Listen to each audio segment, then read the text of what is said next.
How are you all doing, everyone? I hope you're keeping well out there.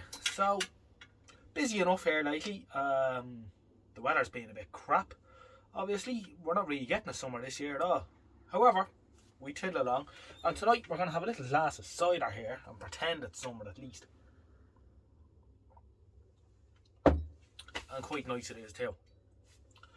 So, this evening, I thought, oh, by the way, before I say any more, I should welcome along a few more new subscribers. And as a few of you have pointed out, I'm edging slowly towards the 2,000 subscriber mark, which is going to be marked, the occasion, special occasion, will be marked by a special cake, which Miriam is working on at the minute. So that's going to be quite exciting and we're looking forward to that.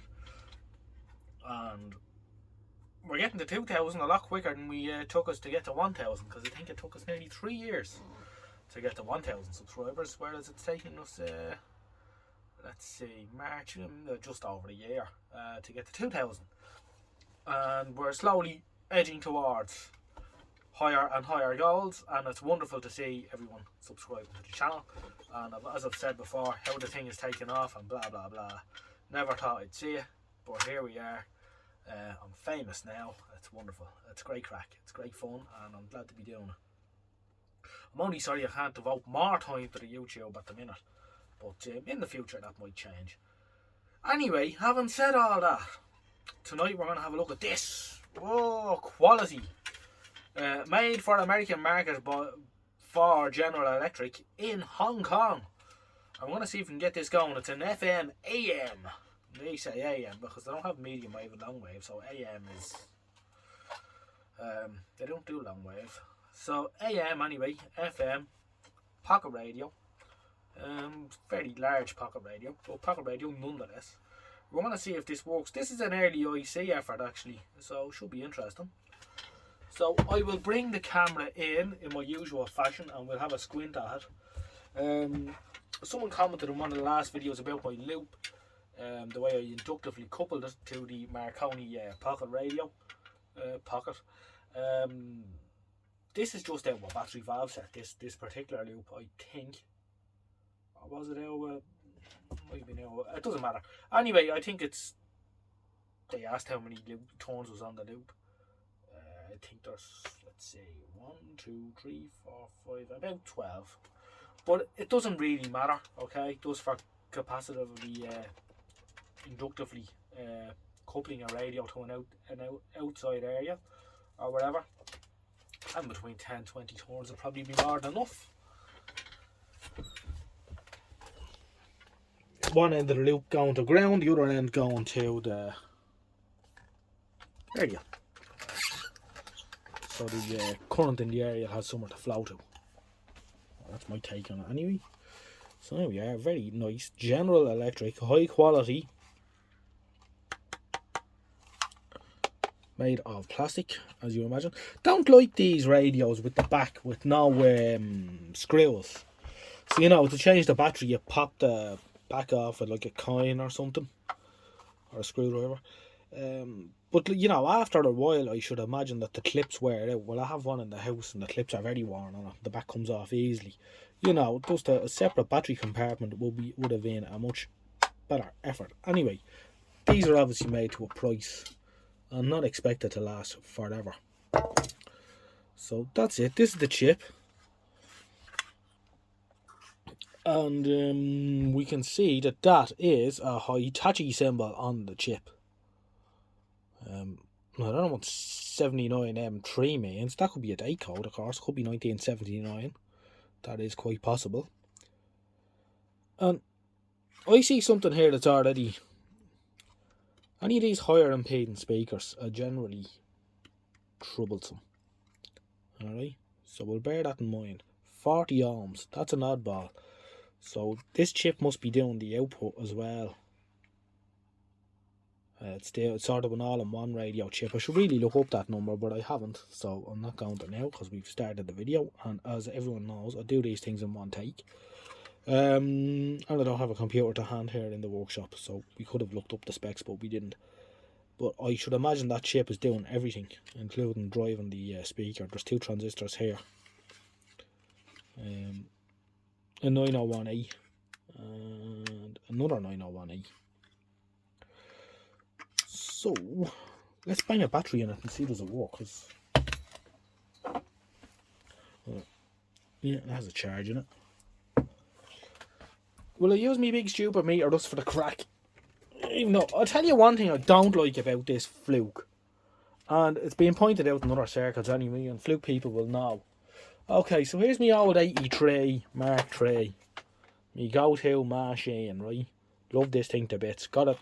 I think I paid your man €55 for it. And as I said, the input jacks weren't working or whatever. But this defaults to DC on the current ranges. Whereas this one, and it's an it's an electronic multimeter. This one's also an electronic multimeter, but it defaults to AC on the current ranges, which is a bit crap. Then you push the button. Now it's not a big deal, but I mean, And of course, the other thing that Dave Jones says in his blog and everyone says is all the hidden features with the buttons. Why can't they just put it on the back? Same with this too. This is a few hidden features, but actually, I just noticed it is on the back on this one. Look, you can see it. Anyway, that's that. We'll get out the lids. We even got the snazzy case and all.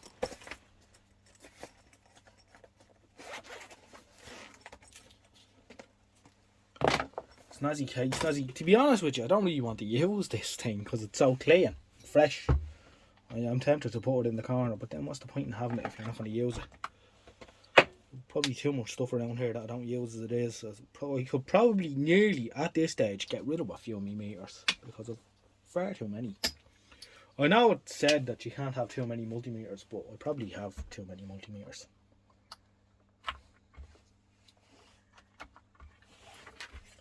You could probably sell one or two and reinvest the money into other stuff around the place. So, let's try a voltage measurement on our battery. Our battery is very healthy, 9.8 volts. Okay, very happy. Oh, we could go high resolution as well if we're feeling really snazzy about it. Oh, this other thing about having to hold the button down for high res, blah. Ooh, 9.813. Okie dokie. We're feeling excited about that.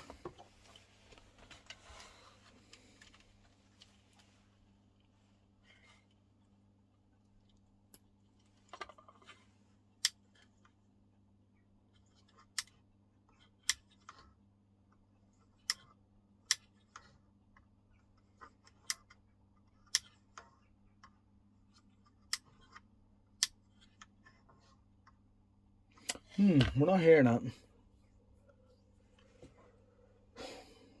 So the easiest thing to do here is just to check if there's any current being drawn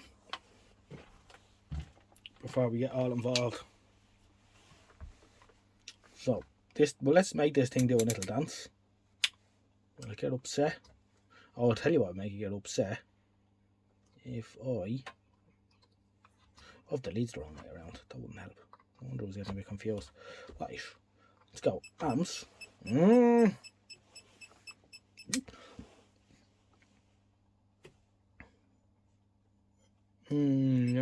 Default to DC.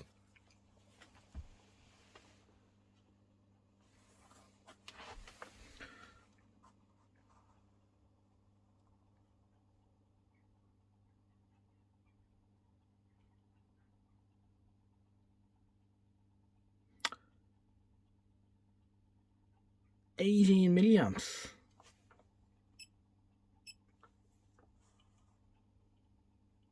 Yeah, sort of 18, 19 milliamps. Well, that's sort of what you'd expect.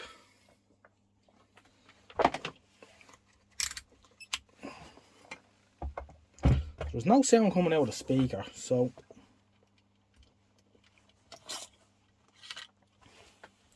if I get my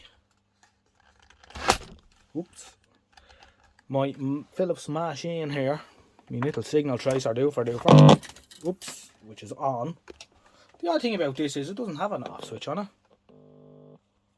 which is a bit strange. Anyway,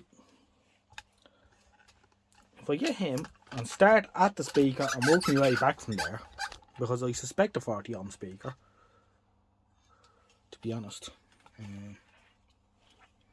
So if we ground this somewhere sensible like here, and we select AF, that puts there's a little EA50 diode in here, so that bypasses the diode. Where's the speaker? Down here. You can already hear it.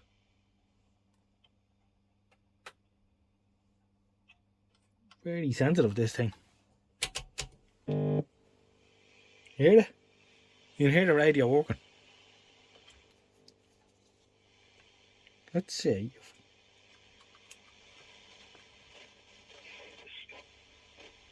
Do you hear how sensitive this probe is?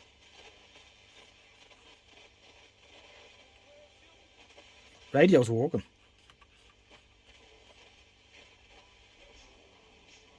I should probably turn in the attenuator a bit. But not credible. So the radio is working.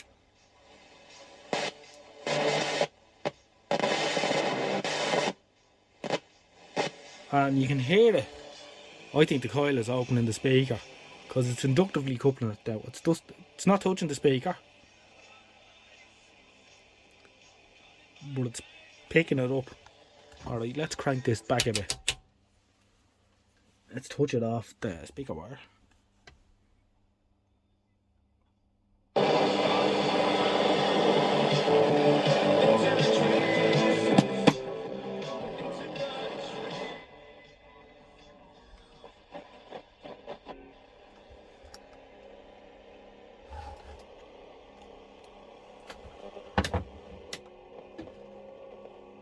Yeah, turn off a bit of noise. Conversion, this is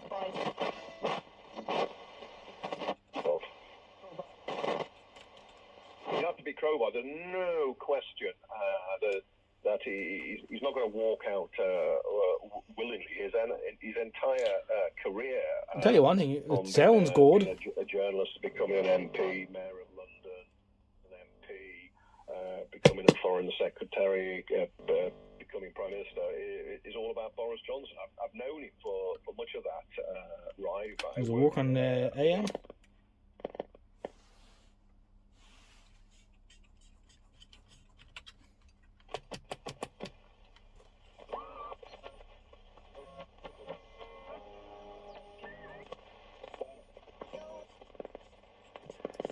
This seems like a very sensitive radio.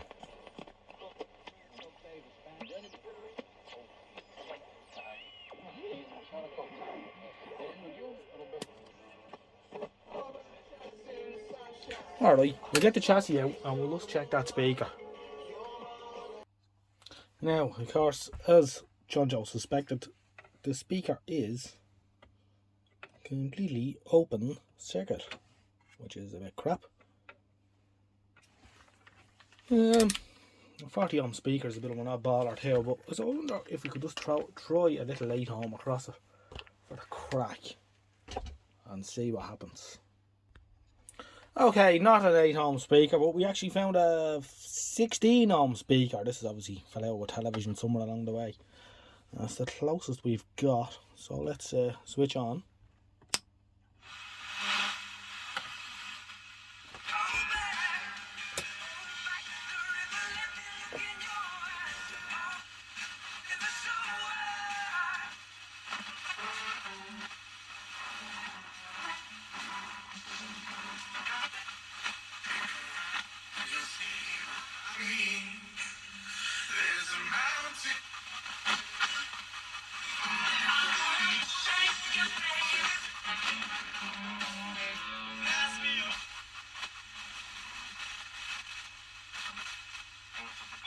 Looks like they're going to propose to break in international law and international treaty, so we need to cooperate. Solidarity on this around the economic pressures that can be put on the British government in relation to this now, coming into this, because practical issues, there is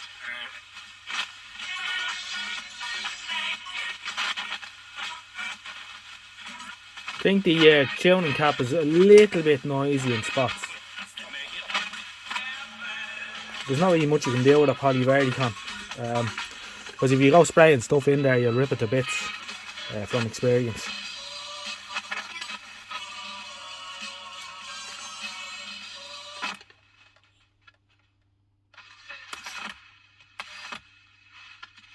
Let's see what medium wave is like. Apart from the phone, it's picking that up alright. Phone makes an awful lot of noise, and some radios are more susceptible to it than others. Turn off that bench here.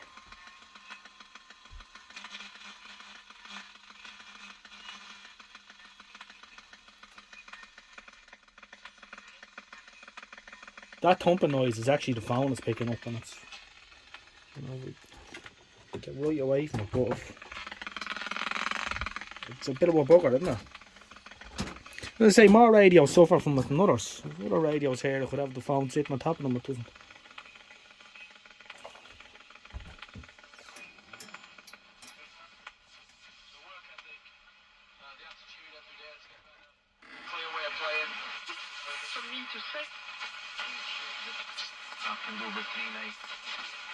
And there's no real secret to it, really. It's just a lot. Well, you know what I mean, don't you? From 10 o'clock, I've played you tune.